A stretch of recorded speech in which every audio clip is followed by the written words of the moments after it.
और इसका 6 बाब 19वीं आयत से खुदा के कलाम में से देखेंगे। पहला क्रंथियों 6 बाब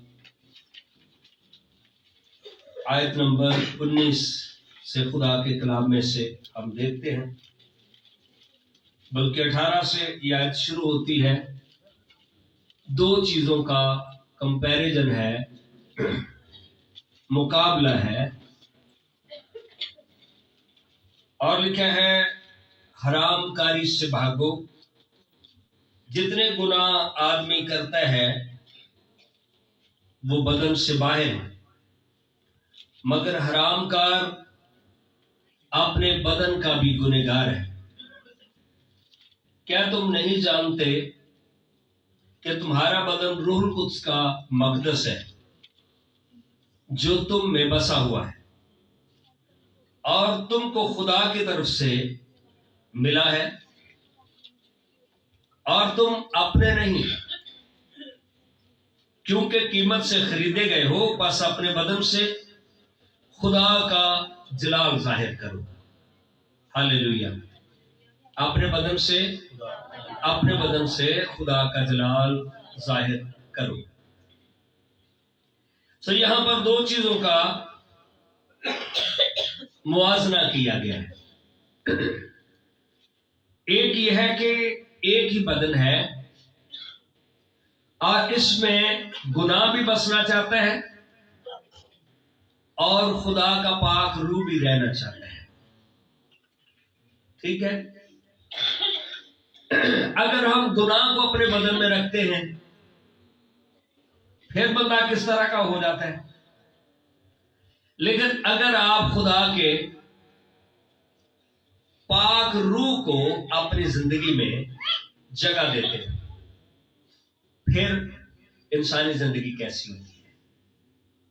ठीक है। तो यकीनन बेहतर क्या है? हाँ जी, क्या बेहतर है? बेहतर यह है कि खुदा के पाक रूह को अपनी जिंदगी में जगह देना। जब आप रूहुल कुद्स को अपनी जिंदगी में जगह दोगे तो आपकी जिंदगी बिल्कुल बदल जाएगी। हालेलुया। खुदा के कलाम में लिखा है हरामकारी से भागो। जितने गुनाह आदमी करता है वो बदन से बाहर है। मसलन कोई झूठ बोलता है, कोई चोरी करता है, ठीक है ना, कई बार किसी को कोई बुरा मशवरा देता है, तो ये गुनाह है जो बदन से बाहर। लेकिन अगर कोई बदकारी करता है, हरामकार है, तो उसमें इंसानी बदन इन्वॉल्व है। और लिखा क्या तुम नहीं जानते कि तुम्हारा बदन रूहुल कुद्स का मक़दस है। ठीक है ना। कितनी अजीम बात है कि खुदा हमारे बदनों को लेता है। देखें बाइबल मुकद्दस को जब पढ़ते हैं तो खुरूज की किताब के जो आखिरी चैप्टर्स हैं वहां पर लिखा है कि जैसे दोस्त से बात करता है, मूसा खुदा के साथ बातचीत करता था। ठीक है। फिर उसके बाद वो कहता है कि मैं तुझे देखना चाहता हूं। तो खुदावंद मूसा को कहता है कि तू मेरा जलाल नहीं देख सकता, मेरा जलाल को देख के जिंदा नहीं रह सकता। फिर कहता है चलो ठीक है, मैं तुझे अपना आप दिखाऊंगा। उसको चट्टान के अंदर एक दरार के अंदर उसने क्या कर दिया, खड़ा कर दिया, और उसने कहा मैं गुजरूंगा और तू मेरा जलाल देखेगा। और फिर जब खुदा गुजरा तो लिखा उसने उस चट्टान के आगे भी अपना क्या रखा, हाथ रखा। मतलब ये है कि शायद थोड़ी बहुत वो चमक जो थोड़ी बहुत भी थी वो भी बहुत होगी जिसे मूसा बर्दाश्त ना कर सके। उसने लिखा मैं चट्टान की जो दरार है उसमें तुझे खड़ा करूंगा, मैं अपना हाथ रखूंगा और फिर मैं गुजर जाऊंगा। ठीक है। तो खुदा हर जमाना में अपने आप को जाहिर करता है, लेकिन आखिर जमाना में रूहुल कुद्स के जरिया से खुदा कलीसिया के अंदर रहना चाहता है। हालेलुया। खुदा कलीसिया में कितना करीब रहना चाहता है कि वो हमारे अंदर रहना चाहता है। हाँ जी, हमारे अंदर रहना चाहता है। पुराने जमाना में भी, पुराने अहदनामा में भी जो मिसालें हैं, खुदा का रूह वक्ती तौर पर लोगों पर आता था और खुदा ने उनको बदल दिया। लेकिन जब वो फॉरएवर हमारे अंदर रहना चाहता है तो फिर हम किस तरह के हो जाएंगे? सवाल ये पैदा होता है कि क्या हम अपना आप, अपना बदन खुदावंद को देने के लिए तैयार हैं? अगर तो हम अपना बदन खुदावंद को देने के लिए तैयार हैं तो खुदावंद तो पहले ही चाहता है कि वो हमारे साथ रहे। हालेलुया। वो हमारे साथ रहे और हमें एक तब्दील शुदा इंसान जो है वो बनाना चाहता है।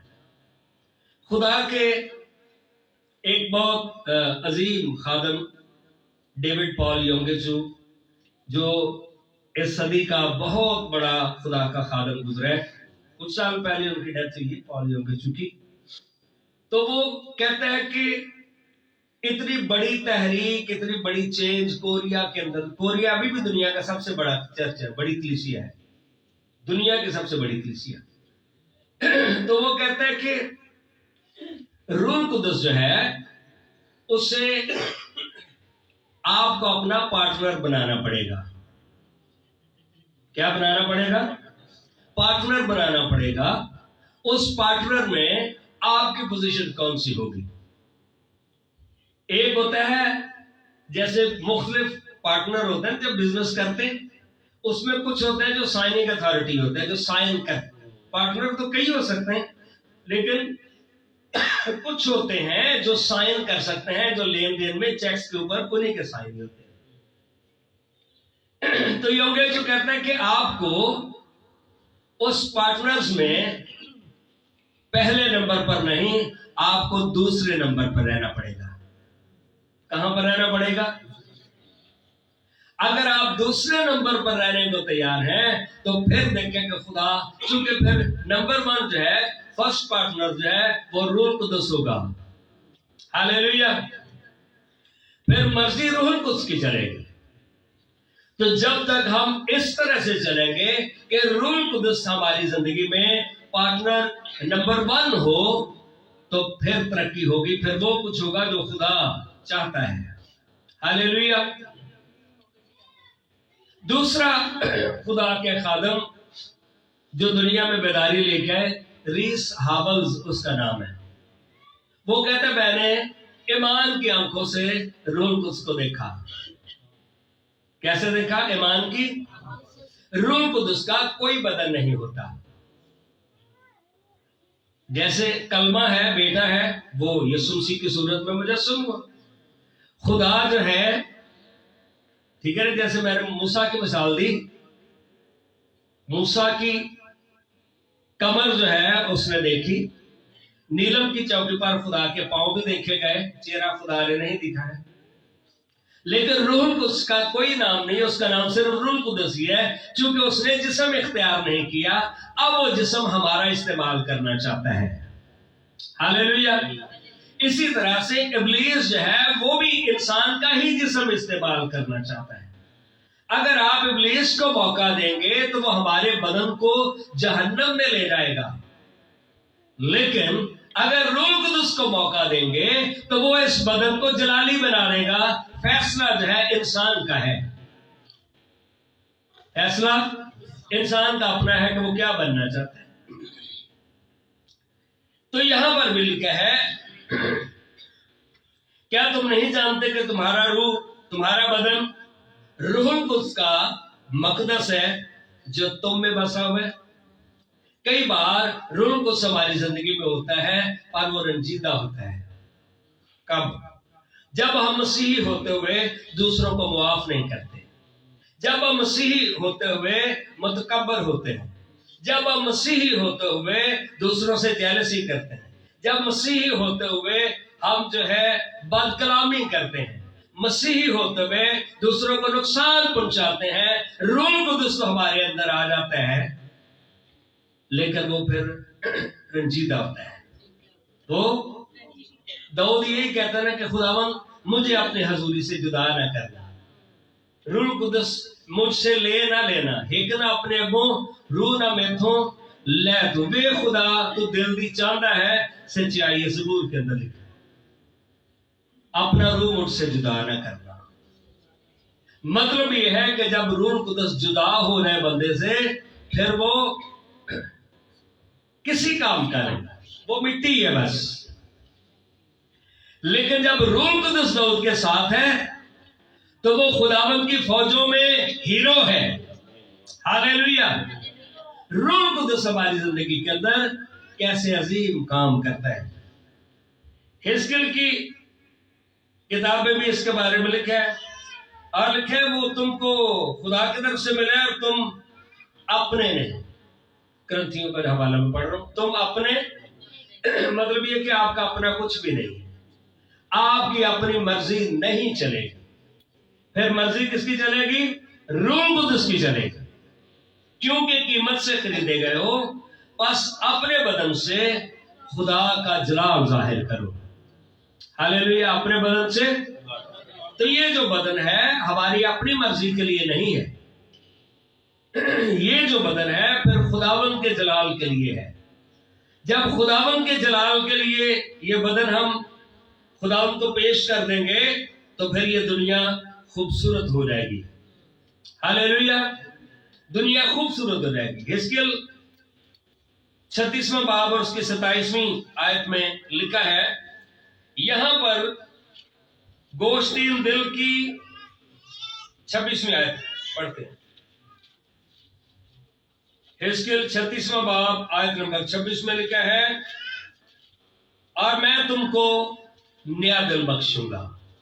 हालेलुया। मैं तुमको, पुराने दिल के अंदर गुनाह है, लालच है, बदी है, हेरा फेरी है, तारीकी है। नया दिल जो है उसके अंदर रूहुल कुद्स है। हालेलुया। नए दिल के अंदर क्या है? नए दिल के अंदर रूहुल कुद्स है। हिजकिय्याह 36वां बाब और उसके आयत नंबर 26 में लिखा है, मैं तुमको नया दिल बख्शूंगा और नई रूह तुम्हारे बातन में डालूंगा। हाँ जी, नई रूह तुम्हारे बातन में, क्योंकि कई बार बदरूह भी इंसान की जिंदगी में काम कर रही होती है, और जिसमें फिर बदरूह होती है, जिधर वो बुरी रूह चाहती है लोग उधर ही भागे फिरते हैं, लोग उधर ही भागे फिरते। लेकिन लिखा है, नया दिल बख्शूंगा और नई रूह तुम्हारे बातन में डालूंगा और तुम्हारे जिस्म से संगीन दिल को निकाल डालूंगा, फिर तुम्हारा दिल मेरे मुताबिक सोचेगा जैसे मैं चाहता हूं, और गोश्तीन दिल तुमको इनायत करूंगा और मैं अपनी रूह तुम्हारे बातन में डालूंगा। हालेलुया। कौन कहता है? खुदावंद कहता है, मैं अपनी रूह तुम्हारे बातन में और तुमसे अपने आयन की पैरवी कराऊंगा। जो वो कहता है कि रूह कुदस मेरे अंदर रहता है और मर्जी अपनी करता है, मतलब ये उसने रूह कुदस को मौका ही नहीं दिया। हाँ, जिसने रूह कुदस को उसने मौका ही नहीं दिया। ठीक है ना। जैसे मैंने आपको बताया, रीस हावल जो है वो कहता है, मैंने रूह को कैसे देखा? सिर्फ रूह में इन स्पिरिट देखा, और वो मुझे कह रहा था मैं तेरे अंदर आना चाहता हूं, लेकिन फिर तुझे अपने अंदर से बाहर निकलना पड़ेगा। तुझे अपने अंदर से भाई, मैं फिर मर्जी जब मेरी चलेगी तो रूह को तो नहीं रह सकता, आपको बाहर होना पड़ेगा ताकि मैं तुझ में रहूं। हम कौन है? जो सरकश, खुदी, शेखी, ठीक है ना, अपनी मनमानी, इसे फिर बाहर कर दे और फिर मेरे लिए अपना बदन तू दे दे। ऐसे ही है ना, अपना बदन। यहां पर भी लिखा है, फिर मैं अपने आयन की पैरवी कराऊंगा, फिर जो मेरा कलाम कहता है उसके मुताबिक तो चलेगा, फिर अपने मुताबिक नहीं चलेगा। और तुम मेरे अहकाम पर अमल करोगे उनको बजा लाओगे, यानी उन पर अमल करोगे, उनको पूरा करोगे। 37वें बाब की आयत नंबर 14 में लिखा है, और मैं अपनी रूह तुम में डालूंगा और तुम जिंदा हो जाओगे। हालेलुया। खुदा का रूह इंसान को क्या करता है? जो हकीकत में जिंदगी रखता है। ये जिंदा का मतलब यह है कि फिर तुम जहन्नम में डाले नहीं जाओगे, पर अगर तुम मुझे अपने अंदर आने देते हो, शर्त यह है तुम जिंदा हो जाओगे और मैं तुम्हारे मुल्क में, मैं तुमको तुम्हारे मुल्क में बसाऊंगा। खुदा ने आपके लिए बेहतर और अच्छी जगह रखी है। हालेलुया। तब तुम जानोगे कि मैं खुदावंद ने फरमाया है और पूरा किया खुदावंद फरमाता है। जो आपकी असली मंजिल है, मैं आपको वहां पर लेकर जाऊंगा और मैं तुमको जिंदा करूंगा, मैं आपको बदल दूंगा। तो दर हकीकत यही जिंदगी है। जब जिंदगी बदल जाती है, रूह कुदस आता है किसी पर, वो बंदा किस तरह का हो जाता है। कई दफा होता यह है कि बंदा चंगा भला होता है ना, अचानक उल्टी हरकतें शुरू कर देता है। तो फिर हम कहते हैं वो तू क्यों जुदा हो गया, तू तो ऐसा नहीं था, क्या हुआ तुझे? इस बंदे को क्या हो गया? ये तो अच्छा खासा खुदा के साथ चलता था, अब इसको क्या हो गया? जब रूह कुदस हमारे ऊपर आता है, फिर हम किस तरह के होते हैं। पैदाइश 41वां बाब। अभी ज्यादा डिटेल में नहीं हम जाएंगे, सिर्फ छोटे छोटे मैं इशारे आपको दूंगा कि रूह कुदस हमारी जिंदगी के अंदर कैसे अजीम काम करता है। पैदाइश 41वां बाब और इसकी आयत नंबर 38 में लिखा है। पहली जो हमारे पास मिसाल है वो यूसुफ की है।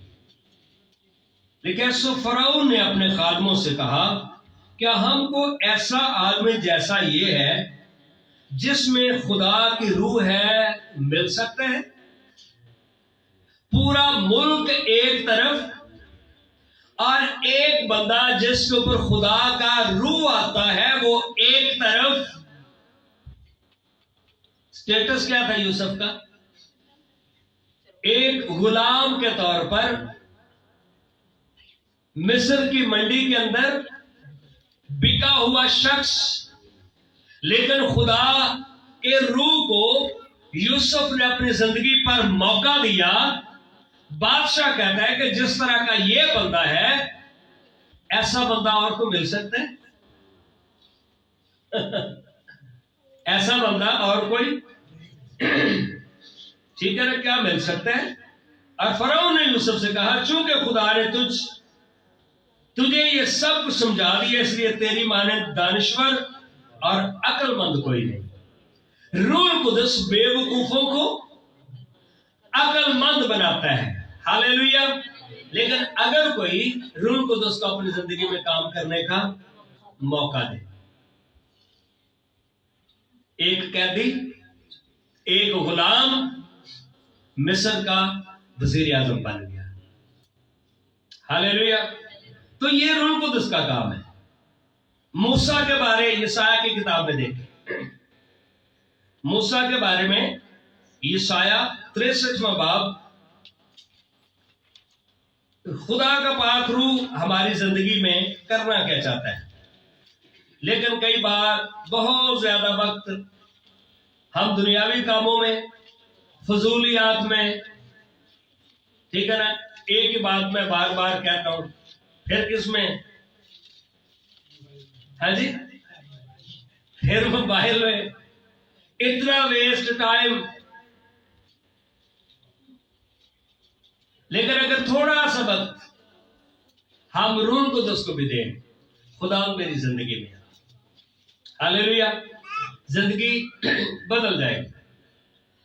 मूसा के बारे में 63वां बाब यशाया और इसकी आयत नंबर 11 में लिखा है, फिर उसने अगले दिनों को और मूसा को और अपने लोगों को याद किया और फरमाया वो कहाँ है जो उनको अपने गला के चौपानों समेत समंदर में से निकाल लाया। हालेलुया। वो कहाँ है जिसने अपनी रूह कुदस उनके अंदर डाली, जिसने मूसा के दाहिने हाथ पर अपने जलाली बाजू को साफ कर दिया और उनके आगे पानी को चीरा। जब रूह कुदस आपकी जिंदगी पर आएगा तो आपके सामने के समंदर फिर चीरे जाएंगे और आप गुलामी से निकलकर समंदर को क्रॉस कर देंगे। हालेलुया। उस वक्त उनके सामने बहरे कुलजम था। आज के दौर में हमारे सामने कोई और तरह की मुश्किल हो सकती है, कोई और तरह की परेशानी हो सकती है, कोई बीमारी हो सकती है, कोई कर्जा हो सकता है, कोई और प्रॉब्लम हो सकती है। खुदा उन हालात से आपको क्रॉस कर देगा। हालेलुया। तो ये किसका काम है? ये रूह कुदस का काम है। जब अपनी जिंदगी पर आप रूह कुदस को आने देंगे। तीसरा शख्स जो है वो बजलीएल है। खरूज की किताब में खुदा जब अजीब काम करता है, अजीम काम करता है, तो बगैर रूह कुदस के कुछ भी मुमकिन नहीं है। खरूज 31वां बाब और इसकी पहली 5 आयात में लिखा है, फिर खुदावंद ने खरूज 31वां बाब, फिर खुदावंद ने मूसा से कहा, देख मैंने बजलीएल बिन ऊरी बिन हूर को यहूदा के कबीला में से नाम लेकर बुलाया है। हालेलुया। क्या लेकर बुलाया है? इसका मतलब है कि ये बजलीएल शख्स जो है खुदावंद के साथ साथ चलता था। खुदा ने निगाह की ताकि खुदा अपने प्लान का हिस्सा उससे बनाए। ठीक है, अपने मंसूबे का। और मैंने उसको हिकमत और फहम और इल्म और हर तरह की सनत में रूह एलोहीम से मामूर किया। हालेलुया। यहां पर रूह अल्लाह लिखा है, मैंने इब्रानी में लफ्ज लिखा, मैंने वो बयान किया यहाँ पे रूह एलोहीम। तो लिखा मैंने उसको हिकमत दी है, फहम दिया है, इल्म दिया है। लेकिन आज अगर देखा जाए, आज 2-4 दिन पहला मैं सरजारी टाउन गया तो वहां पे बच्चियां थी, 2 एज होगी उनकी कोई 18 साल, बेचारी बहुत ही दुबली पतली। तो एक छोटी सी बच्ची थी, तो उसे दूसरी बहन कह रही थी ससुराल लेके। मैं देख के हैरान है कि बिल्कुल 17-18 साल उसकी एज थी और कमजोर सी। मैंने कहा बेटा तेरी शादी हो गई है? हाँ जी मेरी एक बेटी है। तो बात, मैंने कहा बाइबल पढ़ लेते हो? कहते नहीं अंकल जी मैं पढ़ी लिखी नहीं। कराची के अंदर रह कर लोग अनपढ़ रह जाए, कोई लोगों के पास कोई कायदा कानून ही नहीं है जिंदगी गुजारने का, नशेबाजियों से फुर्सत ही नहीं है, बच्चों के लिए ना प्रॉपर कोई खुराक है, ना प्रॉपर कोई तालीम है, ना कोई प्रॉपर कोई रहन सहन है, तो हम किस तरह की कौम बनते जा रहे हैं। कलाम में यहां पर इस बंदे के बारे में लिखा है, खुदा का प्लान क्या है? रूह कुदस जब जिंदगी में आएगा तो लिखा है मैंने उसे हिकमत दी है, मैंने उसे फहम दिया, मैंने उसे इल्म दिया है। मैंने क्या दिया है? और हर तरह की सनत में रूह एलोहीम से उसे मामूर किया है। दानाई और हिकमत, जब रूह कुदस हमारी जिंदगी के ऊपर आएगा, हमारे पास इल्म भी होगा, हमारे पास दानाई भी होगी, हमारे पास हिकमत भी होगी, ताकि हुनरमंदी के कामों को इजाद करें। हाँ जी, हुनरमंदी के कामों को क्या करे? और सोने और चांदी और पीतल की चीजें बनाए। हालेलुया। नई नई चीजें, नए नए कारोबार, नई नई दरियाफ्त करें, नई नए बीमारियों के इलाज ढूंढें। ठीक है ना? और अगर हम खुद हर एक बीमारी का मरकज बने में तो असी सब तो बड़ी बीमारी हुई। ठीक है ना? जिन पर खुदावंद का रूह कुदस आकर तो दुनिया में अजीम बनाना चाहता है और हम खुद सबसे बड़ी बीमारी बने हुए।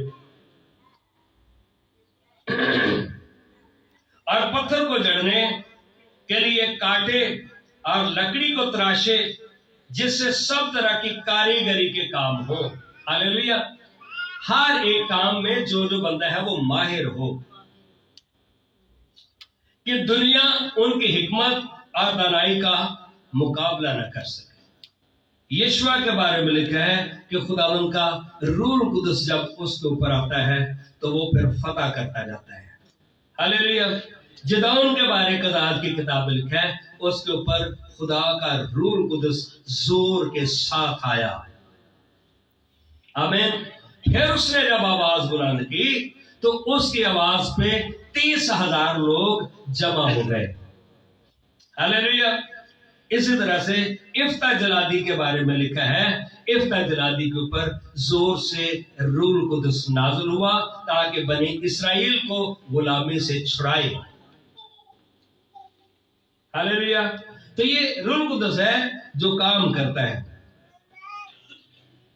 पहला शमूएल उसका 10वां बाब और 9वीं आयत देखेंगे। यहां पर शाऊल के बारे में हम देखते हैं। पहला शमूएल और इसका है 10वां बाब आयत नंबर 9। पहला शमूएल 10वां बाब और आयत नंबर 9 में खुदा के कलाम में लिखा है, रूह कुदस हमारी शख्सियत को कैसे बदल देता है। हाँ जी। और लिखा है, और ऐसा हुआ कि जो ही उसने शमूएल से रुखसत होकर पीठ फेरी, खुदा ने उसे दूसरी तरह का दिल दिया और सब निशान उसी दिन वकूअ में आए। और जब वो उधर उस पहाड़ के पास आए तो नबियों की एक जमात उसको मिली और खुदा की रूह उस पर जोर से नाज़िल हुई और वो भी उनके दरमियान नबूवत करने लगा। तो यहां पर लिखा, जो बंदा गधे तलाश करने के लिए आया था, जैसे शमूएल ने उसे मसा किया, वो बंदा एक बदला हुआ शख्स बन गया। हालेलुया। असि कई दफा सारी रूह कुदस के मसा से गधे तलाश करने वाला बंदा आया और बादशाह बनकर चला गया। क्या बनकर चला गया? ये रूह कुदस काम करता है इंसानी। पर ये उस वक्त होता है जब हम रूह कुदस को अपने अंदर रहने का मौका दें। 16वें बाब में, ये आखिरी हवाला में पढ़ूंगा, दाऊद के बारे में है। 16वें बाब की 13वीं आयत इसी किताब में।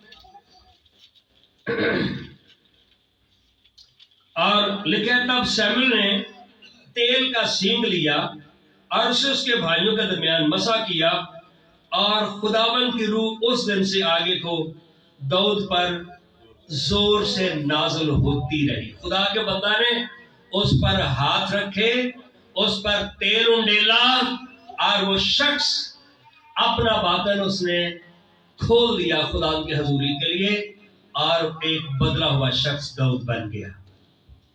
हालेलुया। फिर शमूएल उठकर रामा को चला गया और 14वीं आयत में लिखा, खुदावंद की रूह शाऊल से जुदा हो गई और खुदावंद की तरफ से एक बुरी रूह से सताने लगी। शाऊल के अंदर जब हसद से वो भर गया तो खुदा का रूह से जुदा हो गया और बुरी रूह आ गई। उधर खुदा क्या हुआ भाई? दाऊद पर रूह कुदस आ गया और इधर से रूह कुदस चला गया। दाऊद का नाम हमेशा अच्छे मानों में बाइबल मुकद्दस में लिया जाता है। जुदा होने से रूह कुदस जब जुदा हो जाए फिर क्या होता है? फिर एक कौन सी आई भाई? अब इंसान का अपना फैसला है, अपने अंदर वो रूह कुदस को मौका देता है या फिर बदरूह को मौका देता है। हाँ जी, रूह कुदस को मौका देता है या फिर बेहतर क्या है? रूह कुदस अगर हमारे अंदर होगा, आप बुलंदियों पर होंगे। हालेलुया। आप कहां पर होंगे? आप बुलंदियों पर। आइए अपने सर को झुकाएं, खुदा की शुक्रगुजारी करें। नए अहद में रूह कुदस हमेशा के लिए आपके साथ रहना चाहते हैं।